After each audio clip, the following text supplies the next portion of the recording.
Yes, it's about time I got a word in edgewise. Well, I have to say here that Mo Mullum asked David Trimble if he liked her new dress. He said he would prefer to see her in something long, cool and flowing. The fucking lagging. And I have to say I went along to the Brook Clinic recently. I heard that they were giving away free Dutch caps. I was disappointed though. None of them belonged to Johan Cruyff. And I hear the Loyal Orders are trying to broaden their appeal to young people. They're going to form a pop group called the Apprentice Boyzone. The lead singer will be Jason Orange. That should be very interesting. Now that Dana has been elected to the European Parliament, I've written a song for the Vatican for next year's Eurovision. We've already made a video featuring the Holy Father eating his lunch in a playground. It's called Pope Ate on a Swing. I hear the Orange Order nearly reached a compromise with the Lower Ormo residents. Apparently, an Irish-American politician offered to drive 4 of their brethren over the Ormo Bridge. The Orange man pulled out, though, when they heard the driver was Teddy Kennedy. What do you think of Martin McGuinness as Minister of Agriculture? Old McGuinness had a farm. IRA, and on that farm he had a bunker. IRA, full of Sinn Féin election posters, more like it. And I want to tell you this wee gag that I heard the other day from Sammy Wilson. A Portadown Orange man dies and goes to hell. Now there's a surprise. The devil shows him around, and the Orange man sees a poster beside the telephone box, advertising the charges. He reads it. London, 90 pence per minute. New York, 85 pence. Paris, 75 pence. And then he sees Portadown, 5 pence per minute.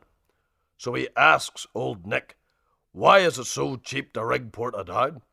And the devil replies, local rate, isn't it? What do you think of all this transplant business? I'll tell you what, no Fenian is getting their hands on my organs. Not even their priests. Mind you, I hear that Jerry Adams had an arsehole transplant, but the arsehole rejected him. And I see that artist, formerly known as Ginger Spice, hasn't made much of an impact in the charts. That reminds me of the joke. What's the difference between Jerry Halliwell and Jerry Adams? Jerry Halliwell hasn't sold out. And I see that the ex-Welsh Secretary Ron Davies has said that he has a compulsion which drives him to meet strange men in dangerous situations. So why did he stand for Welsh Assembly and not the Northern Ireland one? That's what I want to know. And not only that, I want to ask you, why did the chicken cross the Gravaki Road? He was looking for Sammy Wilson's cock. Do you know why the Beatles split up? Because McCartney wanted to be their leader. And I hear that Bob McCartney was lined up to appear on that Who Wants to Be a Millionaire, but he had to pull out because he couldn't find a friend to phone. And why is Prince Edward like a dairyman? Because he lived with his mother until he was 34 and has never done a day's fucking work in his life.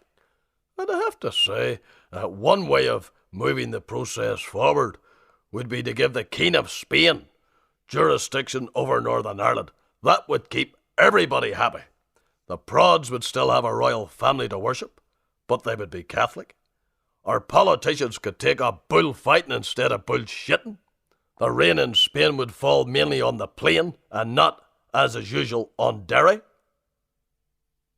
And most people would have moustaches like David Irvine, and that's just the women. And I have to say I met Jim Nicholson's girlfriend in Argus the other day. She was looking for a present for Jim's birthday, so I said to her, what are you looking for? So she asked me, well, what do you give a man that has everything? So I said, try a fucking good antibiotic. Well, thank you very much for listening to me tonight. Good night.